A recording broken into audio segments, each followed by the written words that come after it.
Voilà, bonsoir à tous et bienvenue donc à Bonsoir. ce webinaire sur les études à l'étranger après un bac+2, spécifiquement après un BTS, mais on pourra aborder de manière générale les autres options à l'international après un bac+2 ou 120 crédits ECTS, ou voilà, comme vous voulez.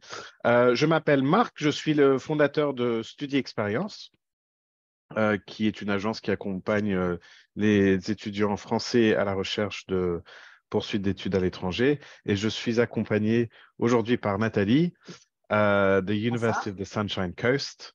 Voilà, une belle université australienne qui, depuis très longtemps, a l'habitude d'accueillir beaucoup de Français en troisième année après un BTS ou un DUT ou un bac+2 de manière générale.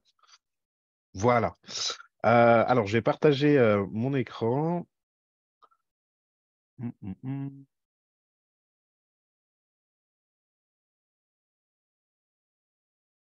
Et on va pouvoir lancer tout ça.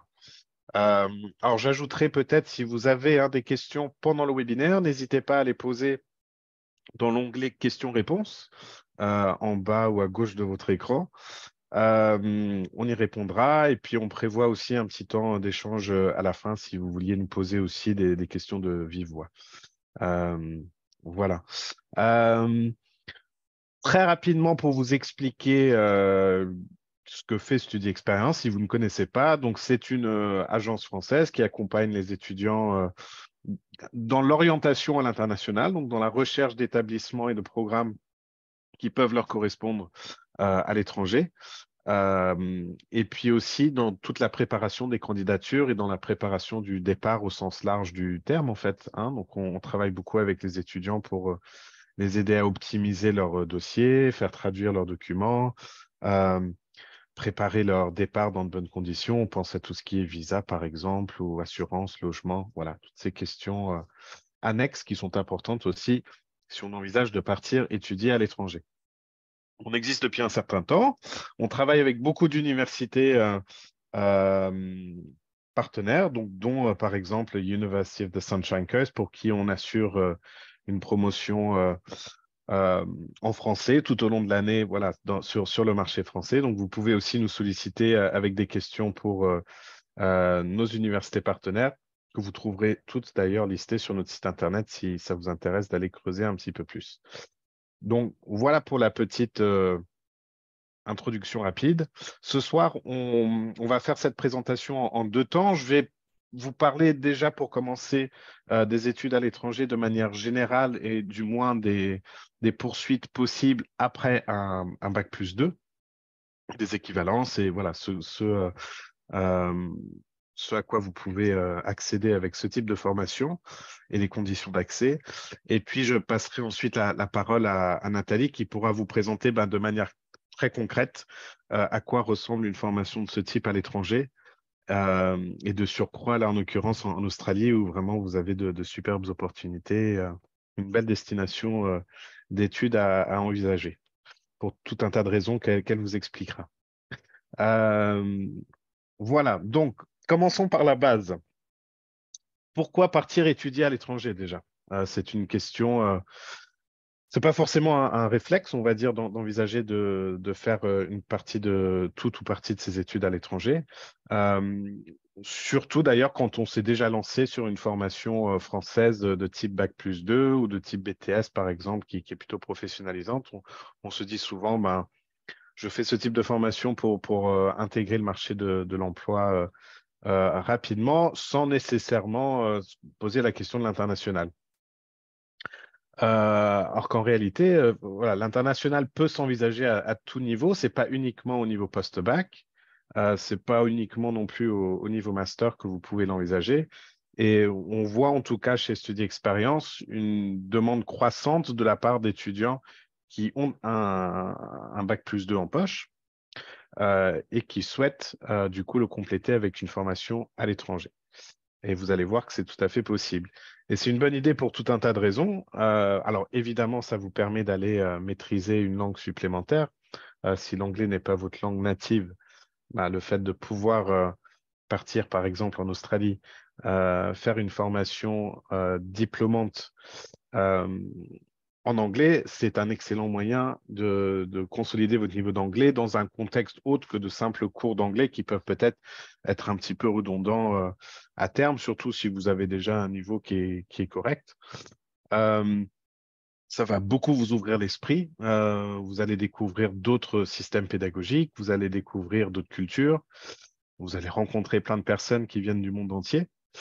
Et accessoirement, ce type d'expérience, c'est une bonne manière de développer ce qu'on appelle les soft skills, ou peut-être compétences transversales en français. Et ce que j'entends par là, c'est tout ce qu'on n'apprend pas finalement sur les bancs de la fac ou dans une école. Euh, c'est votre capacité à interagir avec votre entourage et à être performant sur le marché de l'emploi avec des outils que vous n'aurez pas forcément appris dans les bouquins. C'est savoir réseauter, c'est savoir argumenter, euh, c'est savoir être convaincant, savoir vendre, savoir écouter, avoir de l'empathie. Toutes ces choses-là, c'est des compétences que recherchent beaucoup, enfin tous les employeurs, je pense. Et qu'on n'est pas forcément amené à travailler par le biais d'un parcours éducatif classique, mais c'est vrai que quand on part à l'international, vous êtes obligé de travailler ces choses-là, parce que quand vous allez dans un autre pays, dans une autre culture, et il faut faire de nouvelles rencontres en dehors de votre zone de confort, et qu'il faut pouvoir vous faire comprendre et pouvoir faire preuve d'autonomie et d'indépendance, euh, c'est des choses, des qualités que vous allez acquérir et développer et qui sont très utiles par la suite quand vous allez commencer à chercher du travail. Au même titre d'ailleurs que le réseau.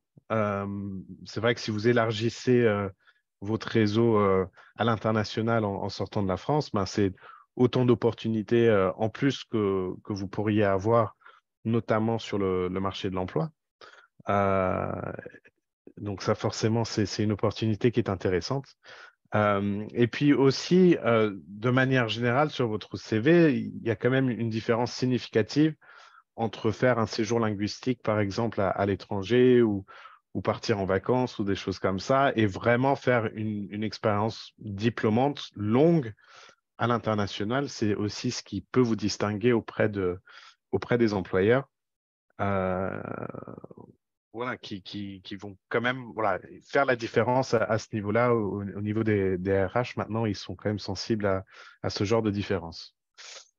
Euh, Sur le plan pédagogique, vous pouvez vous attendre, en tout cas dans les pays anglo-saxons, et c'est surtout de ça on parlera aujourd'hui, vous pouvez vous attendre à une approche pédagogique euh, qui est différente de ce que vous avez l'habitude de voir en France. Euh, et ça aussi, ça fait partie de la richesse d'une expérience à l'international, et ça contribue d'ailleurs au développement de ces fameuses soft skills que vous allez acquérir par la suite. Ce qu'on retrouve beaucoup dans les pays anglo-saxons, et Nathalie, je ne sais pas si c'est pertinent aussi à Sunshine Coast, si on parle de ça aussi, mais on va beaucoup parler de pédagogie inversée. Oui, c'est ça. C'est exactement ça. C'est vrai que Euh, beaucoup sont étonnés, notamment à la découverte de leur emploi du temps, parce que déjà, le volume horaire n'est pas du tout le même, notamment les étudiants étudient ils ont entre 8 à 12 heures, voire peut-être 15 heures de cours en face à face. Et c'est vrai que ça peut être déroutant quand on débarque parce qu'on a l'impression de ne pas étudier, mais en fait, il y a si- Peut-être beaucoup. pour expliquer rapidement ce que c'est que la pédagogie inversée, pardon, c'est Oui, cette notion de préparer les cours avant d'aller en cours. oui, En quelque sorte. C'est-à-dire que les cours servent à approfondir un sujet, à débattre un sujet, à vérifier évidemment que les étudiants ont bien compris le sujet et sont capables d'en parler. Euh, mais on va souvent estimer que les cours ne servent pas forcément à vous enseigner les bases. En fait, on va considérer que ces bases-là, vous pouvez les acquérir en lisant, en faisant de la recherche, soit autonome ou en groupe, et qu'après, en cours, effectivement, vous pouvez approfondir ces sujets. Donc, c'est des temps euh, beaucoup plus qualitatifs. C'est vrai que vous allez avoir moins d'heures de cours très souvent dans les pays anglo-saxons. Mais par contre, chaque heure de cours compte vraiment. En fait, elle a peut-être plus de, je trouve, à mon sens en tout cas, est utilisée de manière plus efficace. Euh, et c'est une façon d'apprendre qui est participative, qui intègre davantage l'étudiant à sa propre formation. Finalement, on apprend de manière beaucoup moins passive. On est vraiment acteur de sa formation. Et ça plaît beaucoup. En tout cas, c'est vrai que par rapport à des étudiants qui peut-être ont l'habitude du système français où on a beaucoup d'heures de cours euh, et moins cette attente de devoir participer en classe et donner son avis et compagnie. Alors, ça dépend après évidemment des écoles et des formations. Euh, mais ça fait quand même moins partie de la culture française. Et donc ça, c'est quelque chose que vous pouvez vraiment aller chercher à l'international, au même titre qu'un rapport privilégié avec les professeurs. Alors là aussi, ça dépend, je suppose, des écoles françaises dans lesquelles vous avez évolué jusqu'ici. Euh, mais on va, enfin, dans ces universités anglo-saxonnes, il y a une politique de porte ouverte. Nathalie, je ne sais pas si, j'imagine que c'est le cas aussi à Sunshine Coast. Les profs Complètement. sont disponibles, accessibles. Ouais, les professeurs donnent même leur numéro de téléphone portable, en fait, tellement Alors ils moi, sont j'irai pas vraiment jusque-là, personne. disponibles. Non, après, ça dépend bien sûr des circonstances, mais c'est vrai que les professeurs, ils sont extrêmement disponibles et c'est vrai que c'était fortement apprécié par les étudiants. Bon, déjà en anglais, il n'y a pas le vouvoiement, le tutoiement, mais déjà les professeurs acceptent d'être appelés par leur prénom. Et puis voilà, et d'autres petites remarques assez drôles aussi, c'est que les professeurs, voilà, comme voilà, dans la Sunshine Coast, du moins, les professeurs viennent en cours en tongs et voilà, ils viennent en claquettes et shorts. Donc voilà, Ah, ça tout de suite, ça met en fait, ça enlève cette hiérarchie qu'on a beaucoup, qu'on ressent beaucoup, notamment en France. ouais. Ouais. Bah, ça, voilà, c'est assez caractéristique, je dirais, des cultures anglo-saxonnes. Alors là, pour le coup, spécifique à l'Australie peut-être Oui, aussi, s'ils viennent en ouais, tout. c'est ça. Mais c'est vrai il y a une familiarité entre les étudiants et les profs, mais bon, qui reste, il y a quand même une distance saine à maintenir, Oui, évidemment, bien entre sûr. les profs et les enseignants. Euh, mais voilà, il y a un respect, évidemment, mais malgré tout, une proximité. Et vous pouvez très facilement aller solliciter les professeurs si vous avez mal compris un sujet ou si vous voulez approfondir quelque chose ou demander des références ou des choses comme ça. Voilà, typiquement, les profs vont connaître leurs élèves par leur prénom et vice-versa. Et on n'est pas anonyme dans une grande salle avec 300 autres personnes. Voilà.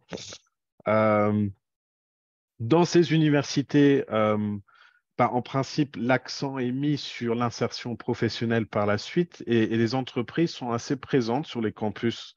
Euh, alors là aussi, peut-être que Nathalie en parlera tout à l'heure. Je ne sais pas, je peux parler d'autres. Je sais que dans le système britannique, par exemple, euh, les entreprises investissent énormément dans les universités, dans les campus, pour pouvoir euh, faire une partie de leur recherche et développement en fait sur les campus. Ça leur coûte moins cher de faire ça avec l'aide d'une université et l'aide des étudiants que de développer toute seule des installations de recherche. Donc, il y a toujours eu un lien de proximité assez fort entre les universités anglo-saxonnes et les entreprises. Elles vont travailler souvent, donc du coup, en binôme sur des projets, que ce soit de la recherche. Parfois, si on parle de business ou de choses comme ça, les étudiants sont amenés à travailler sur des projets voilà, pour le compte d'entreprises locales ou internationales d'ailleurs. Euh, et avec évidemment cet objectif de préparer les étudiants au monde professionnel, aux réalités du monde professionnel et de faciliter leur insertion par la suite. Et ce que vous apprécierez aussi sans doute dans ces universités, c'est la vie de campus. Là aussi, c'est peut-être quelque chose qu'on a moins l'habitude de voir en France, mais on va considérer qu'une expérience universitaire ne se limite pas uniquement aux cours, bien que ce soit important. il y a tout un apprentissage social, en fait, finalement, que vous faites en dehors de ça. Donc, c'est la vie en communauté, en résidence, sur le campus ou à côté. Euh, et avec énormément d'activités ou d'associations qui sont proposées euh, pour que les étudiants puissent, en dehors simplement des cours, profiter à fond de leur vie étudiante et ainsi en fait élargir leur réseau et développer leurs soft skills et voilà toutes ces choses-là qu'on a pu voir aussi euh, en amont. Alors les diplômes à l'international et du moins sur les pays plutôt anglo-saxons, on ne va pas en fait que parler uniquement des pays anglophones. Vous avez de plus en plus de formations de ce type qui sont aussi proposées dans des pays non anglophones, mais malgré tout en anglais, en Espagne par exemple, ou en République tchèque, ou des destinations comme ça, vous avez des choses aussi. Mais le système, en tout cas, est plus ou moins toujours le même. Et nous, ce qui nous intéresse, c'est le niveau, donc le bachelor top up, donc qui est entouré en rouge sur l'écran, qui correspond donc spécifiquement à la troisième année d'une licence. Le bachelor, c'est le terme anglo-saxon pour parler de licence. À ne pas confondre d'ailleurs avec le terme bachelor qu'on trouve beaucoup dans les écoles françaises, qui lui n'est pas un titre officiel, on va dire. Euh, la licence, c'est pas c'est pas le grade de licence en tout cas. C'est pas un diplôme universitaire et il sera pas toujours reconnu d'ailleurs de la même manière à l'international qu'une licence. Le bachelor tel qu'on l'entend à l'international, en Australie, en Angleterre ou ailleurs, lui pour le coup, c'est vraiment le grade de licence. Et donc en ayant validé un BTS ou un bac plus 2, vous avez souvent la possibilité d'intégrer directement la troisième année du bachelor. Et on appelle ça le top-up degree parce que vous faites un top-up, vous faites juste la dernière année du diplôme et vous validez l'intégralité du programme qui dure habituellement 3 ans. Euh, donc, les critères pour pouvoir accéder à un top-up degree, c'est d'avoir validé 2 ans de formation. Alors, c'est plus facile si vous avez validé un bac plus 2 diplômant. Donc, si vous avez un BTS ou un DUT, je sais que le DUT n'existe plus trop en France, ça devient le BUT. Mais malgré tout, ça nous arrive quand même d'avoir des étudiants qui viennent nous voir avec le DUT. Donc, si vous avez un DUT ou un BTS, pour le coup, c'est assez simple en principe d'intégrer directement la troisième année d'une licence à l'international. Et en un an, du coup, vous validez ce diplôme, ce qui est un bon plan d'ailleurs financier, notamment quand on considère le coût des études, on en parlera aussi. Si en partant un an, vous pouvez valider le diplôme et cet objectif académique, ben voilà, c'est évidemment une économie comparée aux personnes qui partent 3-4 années valider le même diplôme. Alors, quelle filière est-ce que vous pouvez viser sur un programme de ce type? Il y en a pas mal. Tout n'est pas possible. Si vous vouliez faire de la médecine, par exemple, c'est pas possible. Si vous vouliez être architecte ou des choses comme ça devient compliqué quand même. C'est c'est souvent plutôt des filières, on va dire, professionnelles ou enfin, oui, professionnelles. Donc, dans le commerce, énormément de choses. Si vous avez un bac plus 2 commercial, vous n'aurez aucun mal à trouver une troisième année à l'international. Général ou spécialisé. Vous pouvez très bien faire un bachelor en commerce international, par exemple, mais vous pouvez aussi vous spécialiser éventuellement en finance ou en marketing ou autre. Euh, Ça se fait aussi dans le domaine du tourisme et de l'hôtellerie. Vous trouverez quelques programmes dans la communication. Et je sais que d'ailleurs, Sunshine Coast propose justement une troisième année en communication. Alors là, Exactement. vous avez différentes déclinaisons possibles, hein. Ça peut être la communication telle qu'on l'entend dans le contexte de la de communication et marketing.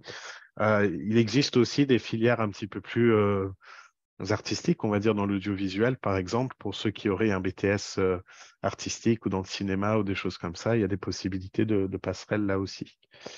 Informatique, c'est possible. Et dans l'ingénierie, il y a pas mal de choses aussi qui sont proposées, parfois dans des domaines très niches. C'est vrai qu'il faut savoir qu'il y a quand même une différence importante entre l'ingénierie telle qu'elle est délivrée dans les pays anglo-saxons versus la France, c'est qu'en principe, on se spécialise très tôt. Donc, un étudiant à la sortie du bac, par exemple, il réfère typiquement directement une formation dans l'aéronautique ou dans la mécanique ou l'automobile ou machin. Il choisit sa filière, il s'y tient. En France, en principe, ces études-là, le plus souvent, restent généralistes. On valide un diplôme d'ingénieur qui est assez généraliste en fin de compte. C'est moins vrai pour ceux qui font, par exemple, un BTS dans un domaine précis. Et là, vous pourrez effectivement compléter votre formation avec une troisième année dans certains pays.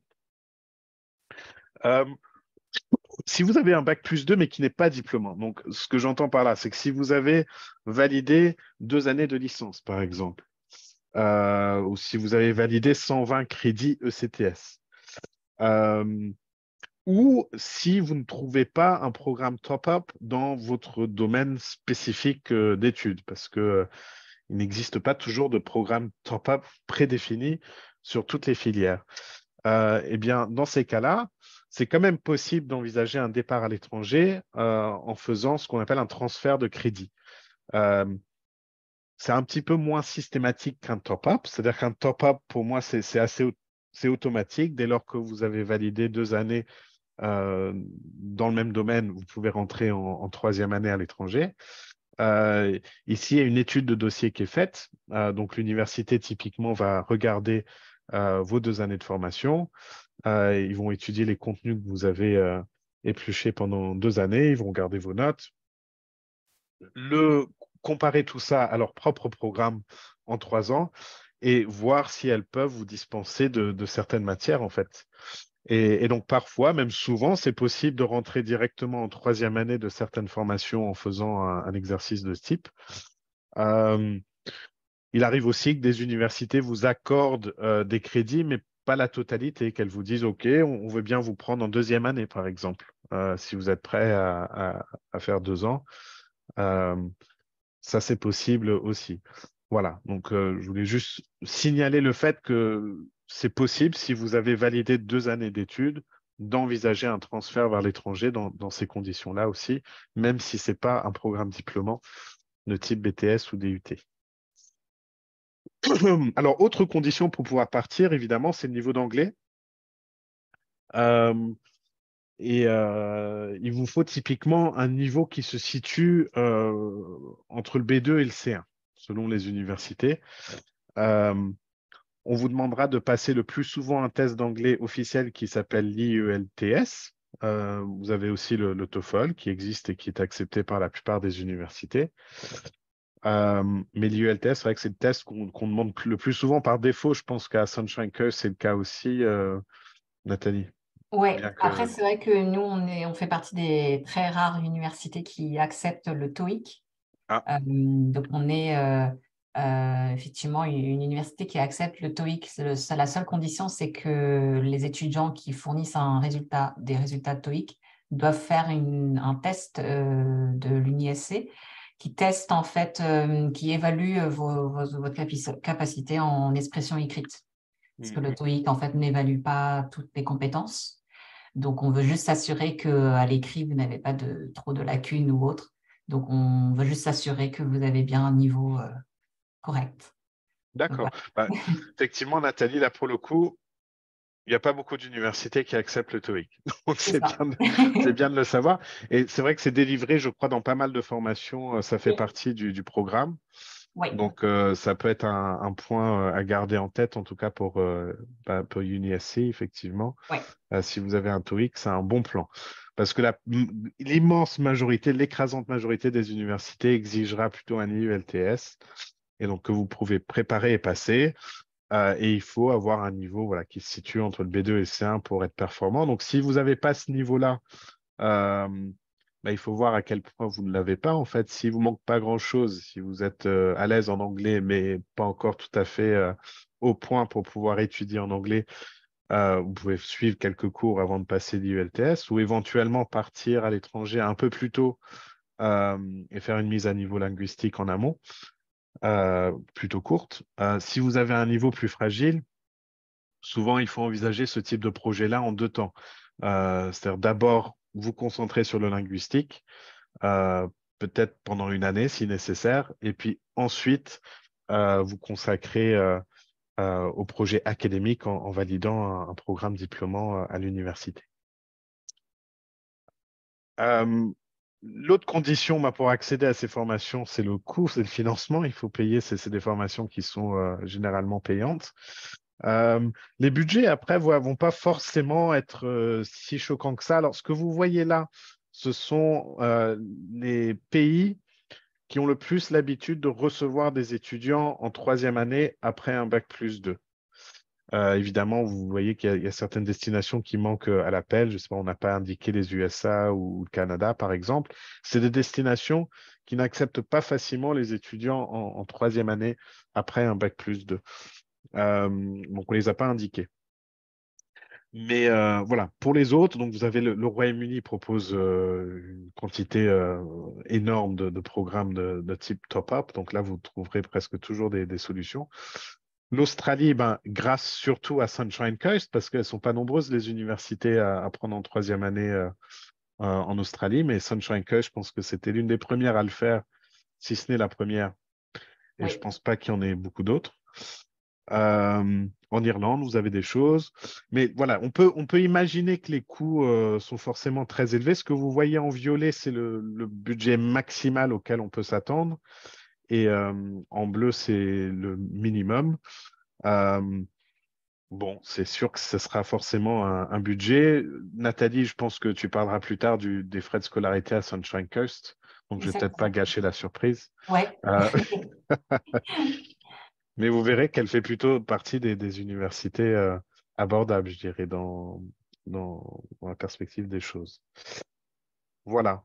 Donc, les candidatures se préparent assez tôt, en principe. On conseille aux étudiants de s'y prendre à peu près un an à l'avance. Et vous devez réunir pour postuler vos relevés de notes, une lettre de motivation. En principe, ça dépend des universités, mais généralement, c'est quelque chose qui sera demandé. Euh, une lettre de recommandation parfois aussi. Et puis, le test de langue pour justifier que vous avez le niveau linguistique pour partir étudier dans de bonnes conditions.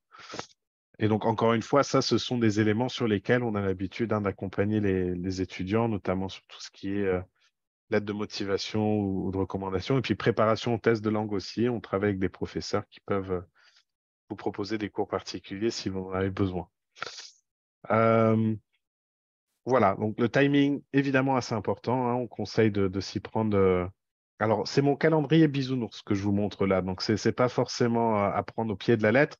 C'est vrai que dans un monde idéal, c'est bien de se poser la question de l'international peut-être 2 ans à l'avance, ne serait-ce que pour euh, avoir conscience de l'étendue de l'offre et pouvoir commencer finalement à planifier son projet, notamment sur le plan financier. Ça vous laisse plus de temps pour mettre des sous de côté. En réalité, on sait très bien que voilà, 2 ans à l'avance, c'est un petit peu tôt. Euh, mais si vous pouvez vous y prendre un an à l'avance, c'est bien. Donc, quand vous rentrez en deuxième année de BTS ou en deuxième année tout court, c'est le moment quelque part de commencer à réfléchir à la suite. C'est le bon moment pour nous contacter ou pour commencer à préparer en tout cas ce projet, à vous renseigner sur les tests d'anglais et les éléments à fournir. Donc voilà pour moi, je vous laisse les coordonnées de Study Expérience à l'écran, mais de toute façon, vous les recevrez puisqu'on vous enverra l'enregistrement du webinaire. Euh, et je vais passer la main du coup à Nathalie. Parfait. Eh Tac. bien, je vais enchaîner. Génial. Euh, Encore une fois, si vous avez des questions, n'hésitez pas. Là, du coup, je suis dispo pour répondre dans le Q&R. Donc, n'hésitez pas, si vous avez des questions à poser par rapport à ma partie, n'hésitez pas. Voilà. Et sinon, Nathalie, je te laisse la parole. Merci Marc. Donc, bonsoir à nouveau à tous et à toutes. Je me présente, je m'appelle Nathalie Chaud, je travaille pour l'UNISC. Mon rôle est de promouvoir les programmes UNISC aux côtés de Study Experience. Donc, ça fait de nombreuses années qu'on travaille ensemble, Marc. On a reçu un bon nombre d'étudiants et on a actuellement d'ailleurs des étudiants qui étudient à l'UNISC, donc on pourra en parler à la fin. Je vais commencer par vous présenter l'université et vous dire où est-ce qu'elle se situe.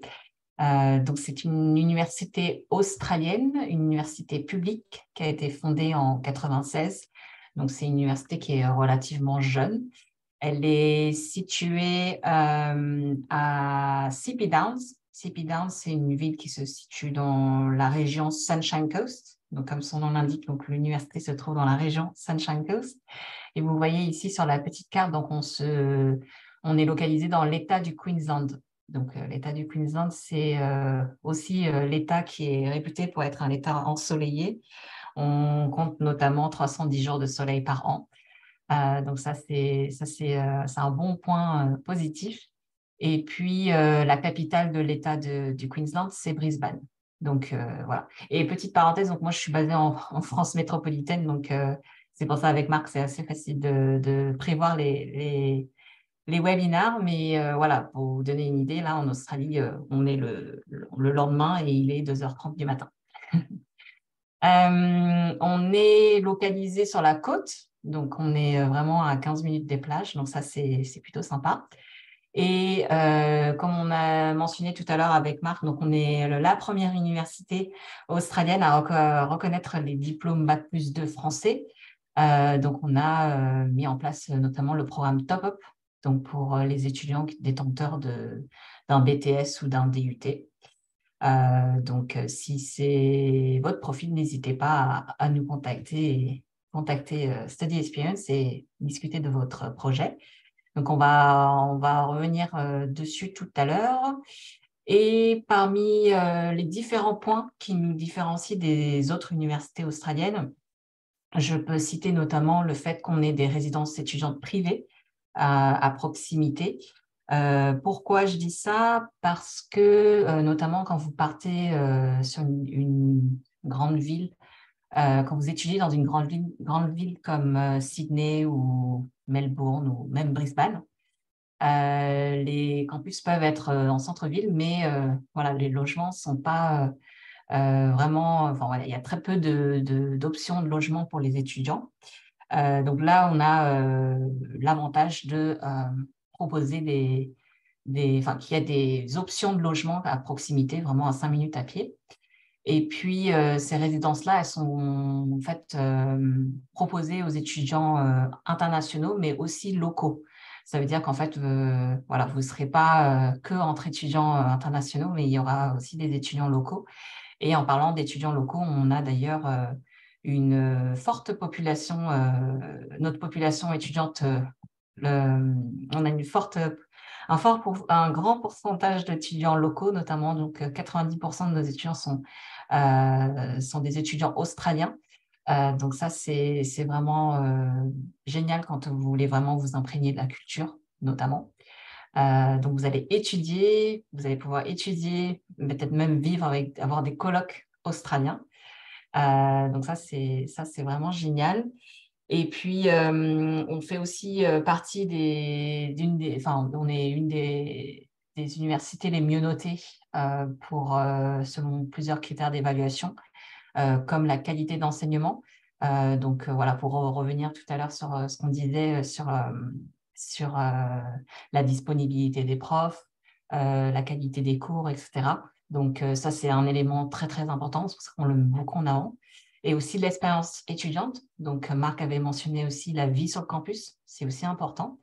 Donc, notamment les différentes associations étudiantes qui sont proposées, les différentes activités, comment s'intégrer au sein de la vie étudiante, etc. Donc ça, c'est important. Et puis, autre élément, on est la seule université dans le monde à avoir des kangourous sauvages sur le campus. Donc voilà, c'est pour mentionner que ces kangourous-là ne sont pas photoshopés. Ce sont de vrais kangourous sauvages. Et en fait, la raison qui explique cela, c'est parce qu'en fait, on est implanté sur une réserve naturelle de plus de 100 hectares. Donc là, la photo vous montre vous donne un aperçu de là où est localisé notre campus. Donc, effectivement, voilà, on est vraiment en pleine nature et on a notamment le parc national qui est à 2 pas et c'est là d'où viennent les kangourous. Et sur le campus, voilà, c'est un campus à taille humaine. Donc ça, c'est important de le souligner. Donc, c'est-à-dire qu'en fait, quand vous avez cours, passer d'un bâtiment à un autre, c'est relativement simple. Tout se fait à pied et tout se fait par l'extérieur. Encore une fois, il fait très bon, enfin, le temps est vraiment très agréable. Donc, en fait, tout est accessible par l'extérieur. Et puis, voilà, sur place, c'est un peu un campus à l'américaine, je dirais. Donc, vous trouvez un peu de tout. Café, restaurant, bibliothèque, salle d'ordinateur ouverte H24. Il y a une galerie d'art. On a aussi un complexe sportif, donc avec piscine olympique et piste d'athlétisme.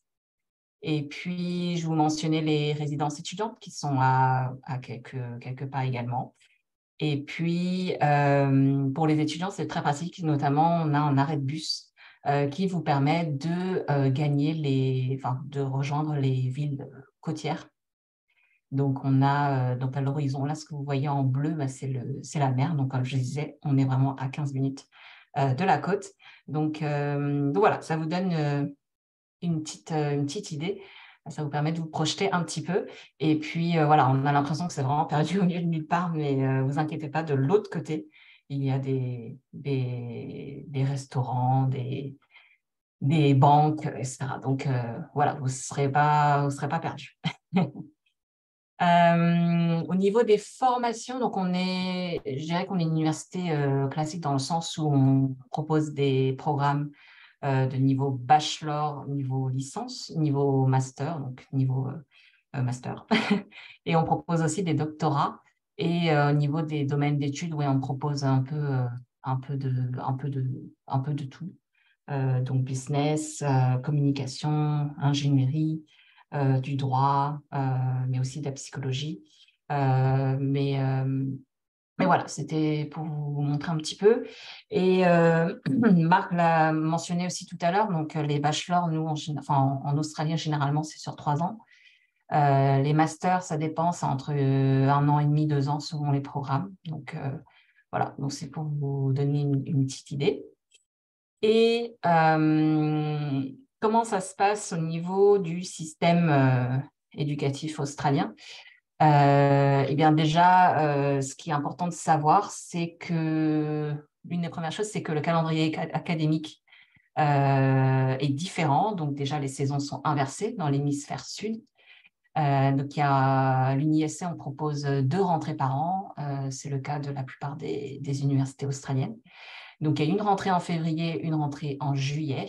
Et les vacances d'été, il faut savoir que c'est décembre-janvier, sachant que l'hiver commence le 1er décembre. Donc, voilà, si vous partez en Australie, ce qui est fun, c'est que vous pouvez notamment envisager de passer Noël en short et en faisant des barbecues. Donc, ça, c'est plutôt sympa. Et on disait, donc oui, en fait, si on parle de semestre, donc si vous partez notamment sous le programme Top Up, vous étudierez du coup 1 an en Australie à la suite de votre Bac+2, donc soit votre BTS, soit votre DUT. Et au cours de cette année-là, vous avez donc 2 semestres et chaque semestre, vous avez 4 matières, donc qui représentent 12 à 15 heures de cours par semaine. Donc, on en avait brièvement mentionné tout à l'heure. C'est pas énorme, encore une fois. C'est une pédagogie inversée, donc ça veut dire qu'en fait, il faut s'attendre quand même à avoir pas mal de charges de travail à côté. Donc, vous avez notamment de la lecture à faire, vous avez peut-être aussi des travaux de groupe et des projets à réaliser avec d'autres camarades. Vous avez, voilà, en fait, il faut quand même être organisé parce qu'en fait, il faut être prêt avant d'arriver en cours. Donc ça, c'est vraiment la grande différence parce que voilà, vous avez tout intérêt à bien préparer vos cours parce que voilà, en cours, vous allez être amené à, on va vous demander de vous exprimer, d'argumenter, de dire ce que vous avez compris, ce que vous avez lu, etc. Donc, c'est vraiment toute une autre pédagogie. Et souvent, la participation orale est notée. Donc, voilà, faut bien se préparer parce que sinon, on est un peu largué. Et puis, il faut aussi noter que ce faible volume horaire vous permet justement de travailler en parallèle de vos études. Donc ça, c'est ce qui est génial d'ailleurs par rapport à l'Australie, c'est qu'avec votre visa étudiant, vous avez la possibilité de travailler de manière légale sur le territoire australien. Et d'ailleurs, à partir du 1er juillet, vous allez pouvoir travailler jusqu'à 48 heures toutes les 2 semaines, donc environ 24 heures par semaine, ce qui n'était pas le cas avant. Avant, c'était limité à 20 heures sur 2 semaines. Donc là, voilà, ça a bien augmenté. Et la raison qui explique cela, c'est parce qu'en fait, pendant la pandémie, l'Australie a notamment fermé ses frontières pendant un bon bout de temps. Et maintenant, ils sont un peu en manque de main-d'œuvre. Donc là, ils ont un peu augmenté enfin, ils ont levé un peu les restrictions au niveau du volume horaire. Donc voilà, ça, c'est une bonne chose à savoir sur notamment les études en Australie. Pour le bachelor en un an, donc le top-up, donc nous, très, très, très souvent, on reçoit les étudiants issus de ces BTS-là. Bien sûr, la liste n'est pas exhaustive et comme disait aussi Marc tout à l'heure, on regarde au cas par cas également. Donc, on étudie. Ça, c'est sûr que, par exemple, si ce soir, parmi nous, on a des étudiants qui sont en 2e année de commerce international et qui ont ce projet-là d'étudier, de faire un top-up. Là, bah, c'est sûr que si vous avez votre BTS, vous êtes éligible, vous pouvez venir étudier chez nous. Donc, voilà, c'est pour vous donner une petite idée. Et puis, notamment, si vous avez un BTS communication, vous pouvez envisager d'intégrer la 3e année directement de notre Bachelor of Communication. Donc, ça, c'est un élément important à le mentionner. Et puis, je dirais aussi qu'il est important de mentionner qu'il y a une reconnaissance mutuelle des programmes, enfin des diplômes entre la France et l'Australie, notamment après votre bachelor of business ou bachelor of communication. Si vous souhaitez poursuivre vos études au niveau master, en revenant en France, vous êtes en droit de le faire parce que votre année en Australie, votre 3e année en Australie sera reconnue comme une 3e année de licence. Donc, ça, c'est un grand avantage parce que, du coup, comme disait Marc aussi, c'est très intéressant au niveau du coût parce que vous allez obtenir un diplôme australien en ne réglant qu'une année de frais de scolarité. Donc ça, c'est important de le mentionner. Et puis, bien sûr, c'est pas reconnu. Les diplômes australiens ne sont pas reconnus uniquement qu'en France, mais aussi à l'étranger. Donc, si vous prévoyez de poursuivre vos aventures à l'international, c'est tout à fait possible. Encore une fois, n'hésitez pas si vous avez des questions. Et J'ajouterais, Marc, est-ce que tu Nathalie, par veux... rapport à ça, c'est vrai que j'ai des exemples concrets d'étudiants qui, suite à un parcours plutôt pro, enfin qui après un BTS sont partis faire une année à Sunshine Coast, Oui, qui ont décidé de rester en Australie oui, et qui ont fait leur master. Alors une qui est allée à University of Sydney oui, en master, et je pense que d'accord, ça illustre. Je pense que c'est University of Sydney, pour ceux qui connaissent pas, enfin c'est une université, je sais pas, ça doit être le top 50 mondial ou top 60, je sais pas. Enfin, c'est oui. vraiment, on parle d'une université. C'est une des universités les plus prestigieuses au monde. Je pense qu'il serait pas habituellement visé ou accessible en ayant fait une formation plutôt pro type BTS ou en ayant à la sortie avec un bac technologique ou des choses comme ça, ce serait compliqué. Mais voilà, ou même en ayant fait une licence pro en France, je pense pas qu'on accède facilement à une certaine catégorie de master à l'international. Mais le fait du coup d'avoir pu compléter sa formation avec le bachelor de Sunshine Coast, ça a été une bonne préparation en fait à ça aussi. Elle Oui, aurait pu rester à Sunshine Coast aussi, ça aurait été très bien évidemment. oui. Mais c'est juste pour souligner le fait que c'est une formation qui est très reconnue en fait, enfin, même par les toutes meilleures universités. Donc si c'est un projet que vous avez, c'est pas mal. Mm. Mais voilà, donc c'est vraiment la poursuite d'études, c'est vraiment, c'est très commun, c'est plus commun qu'on le pense, je pense. Ouais, donc ça, c'est voilà, c'est une possibilité qui s'offre à vous si c'est une, un projet qui vous tente. Au niveau, avant de parler des frais de scolarité, je voulais juste mentionner le fait qu'on propose en 2023 à l'UNISC, on propose deux types de bourses.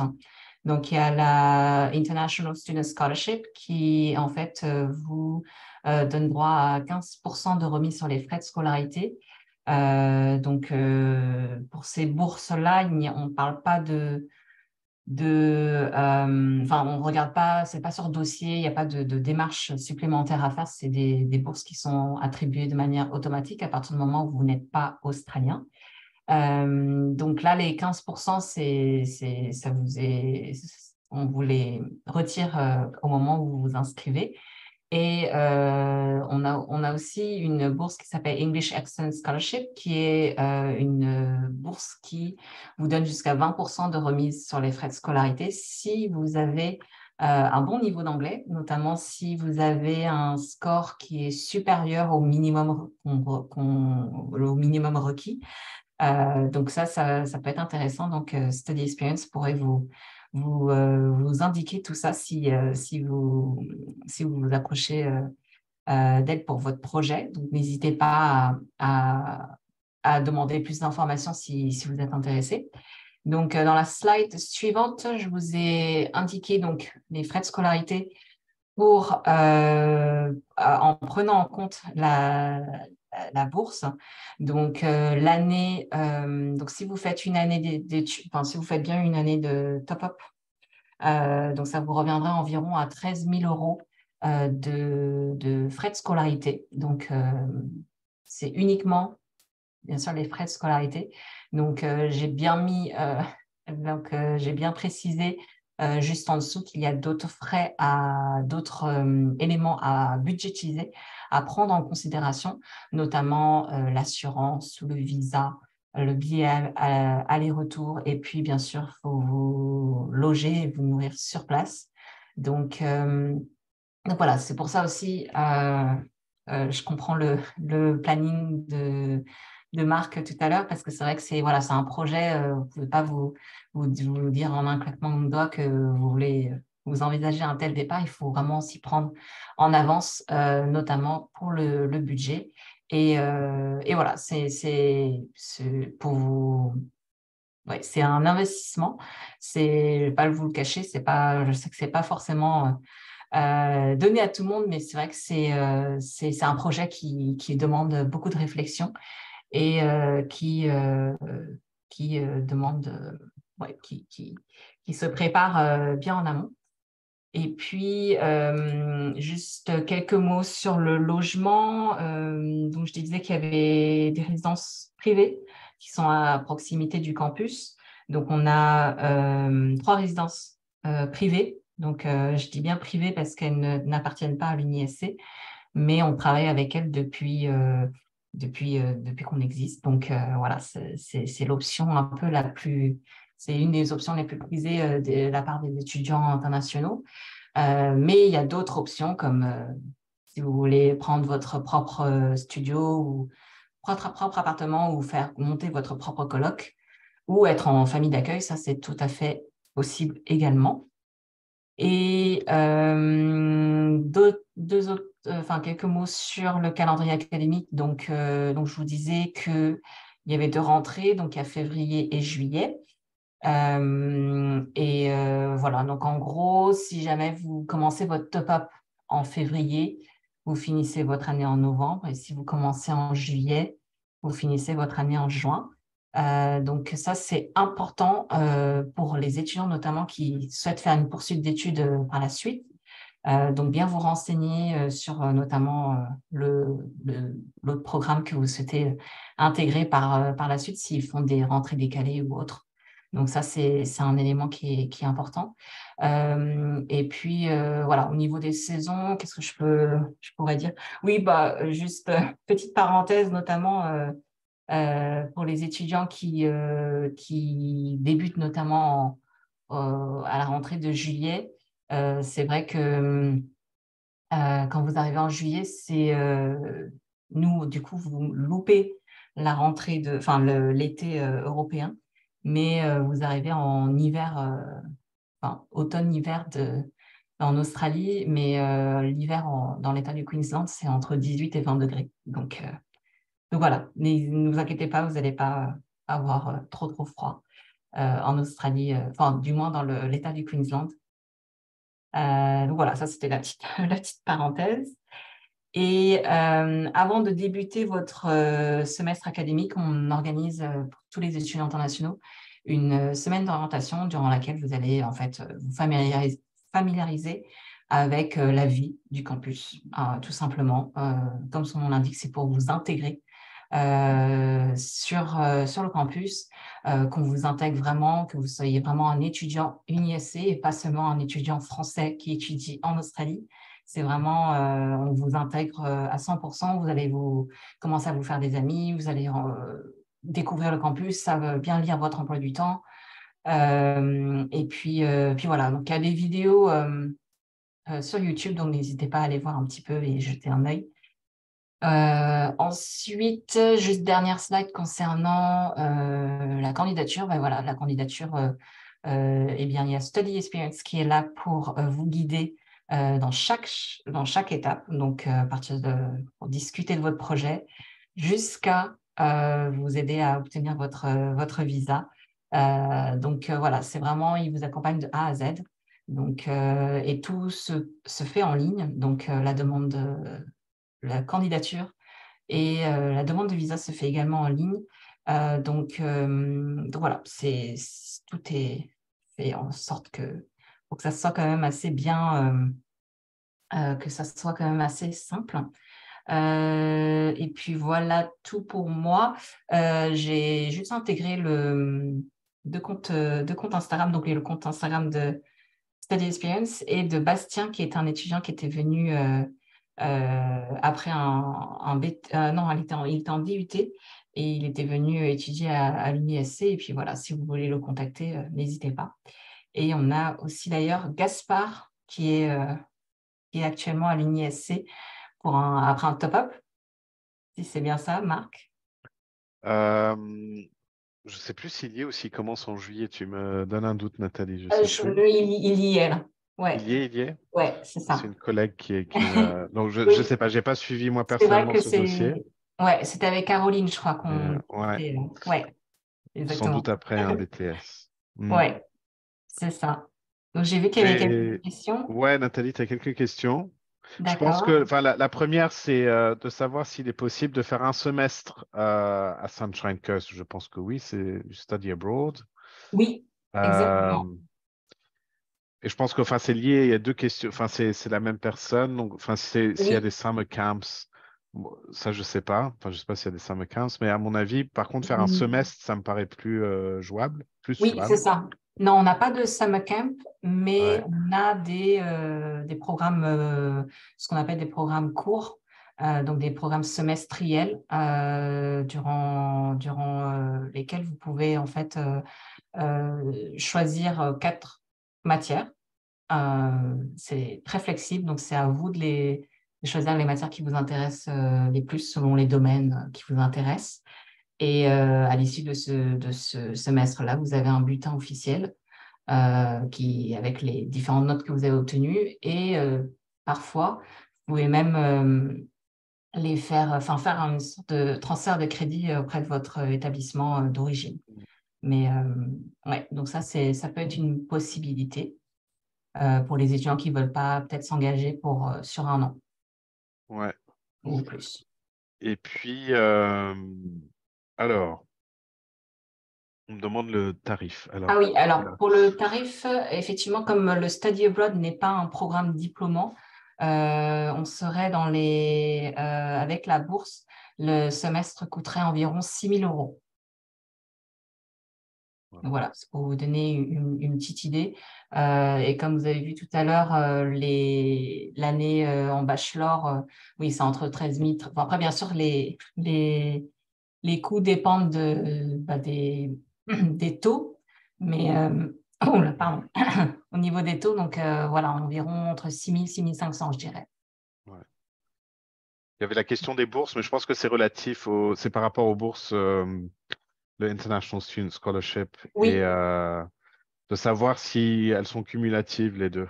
non, elles ne le sont pas. En fait, c'est soit vous pouvez avoir soit vous avez la bourse des 15%, donc c'est International Student Scholarship, ou soit vous avez un bon niveau d'anglais, vous avez directement le English Excellence Scholarship. Voilà, c'est ça. Donc c'est soit vous avez 15%, soit les 20%. Voilà.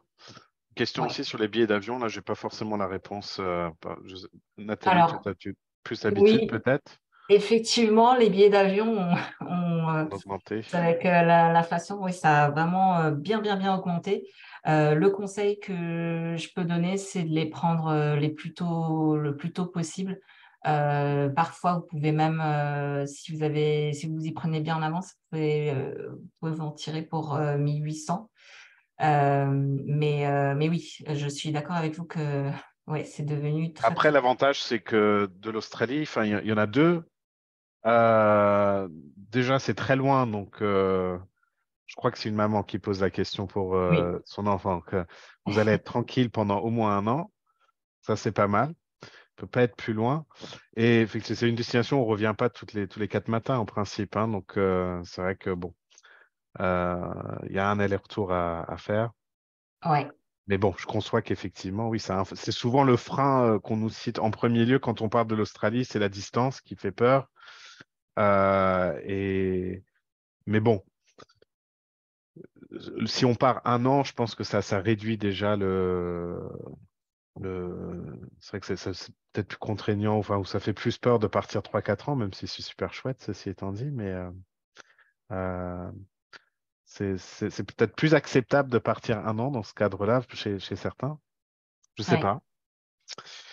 Euh, alors, il y a une autre question sur les top-ups. oui, Tous les BTS proposés par l'UNIAC sont en top-up? Non. Tous les BTS proposés par l'UNIAC. Alors, il n'y a pas de BTS à UNIAC. Ce que propose UNIAC, c'est le top-up. C'est-à-dire que si vous avez validé un BTS, vous pouvez rejoindre un bachelor à UNIAC en 3e année. Mais UNIAC propose aussi des tas de bachelors dans toutes sortes de domaines que vous pouvez faire en 3 ans et aussi des tas de masters qui se font typiquement en un an et demi, ou parfois un an, je sais, voilà. ouais, c'est ça. Euh, il n'y a pas de BTS par contre à Oui, UNIAC, c'est donc je ça. ne sais pas. Ouais, en fait, en fait, peut-être que c'est au niveau des différents profils. Donc, c'est ça que j'avais fait une liste tout à l'heure. En fait, c'est juste pour vous donner une idée quels sont les profils les plus fréquents qu'on reçoit. Donc, c'est les BTS Mhm. liés au commerce, communication. Donc, ces étudiants-là, oui, les passerelles sont déjà toutes faites. Donc, voilà, c'est très rapide. Vous nous donnez vos bulletins de notes, la preuve que vous avez bien votre BTS, votre niveau d'anglais, et puis voilà, votre dossier Mhm. est très, très rapidement accepté. Donc, c'est ça le, ce que je voulais dire par là. Ça Euh, marche. Une observation sur les jobs étudiants qui sont faciles à obtenir, alors, au niveau des jobs relativement. étudiants, alors, en ce moment, je dirais, bah, comme j'avais mentionné tout à l'heure, ils sont en manque de main-d'œuvre. Mm. Trouver un job étudiant est un peu plus simple actuellement. Notamment, il faut savoir que déjà la Sunshine Coast, c'est plutôt une région qui est quand même assez petite. On compte environ 330 000 habitants. Mais là, j'étais en contact avec plusieurs étudiants français et il y en avait un notamment qui travaillait dans un restaurant et qui a réussi à négocier son salaire. Donc, en général, on dit que les étudiants enfin, un job étudiant, c'est quand même relativement bien payé. Euh, c'est euh, c'est entre 18 et 20 dollars australiens de l'heure. Donc, j'ai pas le montant en euros, mais c'est très élevé pour des jobs. Bon, après, c'est Entre des. 12 et 15 euros de l'heure, quoi, c'est pas mal. Ouais, c'est ça. Et c'est des. Après, faut le dire, ce sont les secteurs qui recrutent le plus, c'est vraiment la vente et la restauration. Donc, il ne faut pas vous attendre à avoir un poste dans le domaine dans lequel vous étudiez, par exemple. Mais oui, on a notamment un étudiant qui, lui, a réussi à négocier avoir 30 dollars de l'heure. Donc, voilà, ça dépend, lui, dans un restaurant. Mais oui, je dis pas que c'est facile, forcément. Vous pouvez pas, c'est quand même, ça demande quand même du temps et de la patience. Et ça demande de la motivation également. Mais les étudiants qui ont souhaité obtenir un job étudiant sont parvenus à en Mm. obtenir un. Et puis, l'UniSC a aussi un service qui aide en fait les étudiants à peaufiner leur CV, leur dire où chercher. Et puis, voilà, Mm. on fait en sorte que vous soyez bien encadré. Voilà. Question des stages, mais ça, je pense que les stages, ça fait pas trop partie du paysage australien en principe, Non, du moins pas pour les internationaux. ouais, c'est ça. En fait, les stages, c'est pas du tout intéressant pour les entreprises parce qu'en fait, ils payent en fait les stagiaires. Donc, en fait, c'est mieux de les embaucher.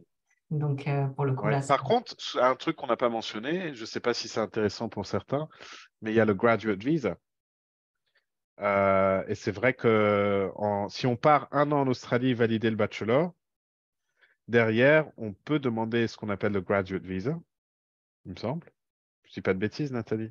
je sais plus si c'est plutôt 2 ans, je crois. Il faut Il faut avoir valider. fait 2 ans de formation? Ouais, tu parles du post-work visa ou pas? Oui. Ouais, Ouais, c'est ouais. ça. Ben, à Ouais. vérifier. À Il faut. vérifier. Ouais, en fait, c'est à partir du Ouais, moment où vous d'accord. validez 2 ans d'études. Bon. Vous pouvez demander d'avoir le visa qui vous permet de travailler. Exactement. Et qui permet de rester du coup 2 ans travailler sur le Exactement. territoire. Ouais, c'est Et ça. autrement, assez difficile à obtenir un droit pour travailler Ouais, c'est en très dur. Australie. Ouais. Ouais.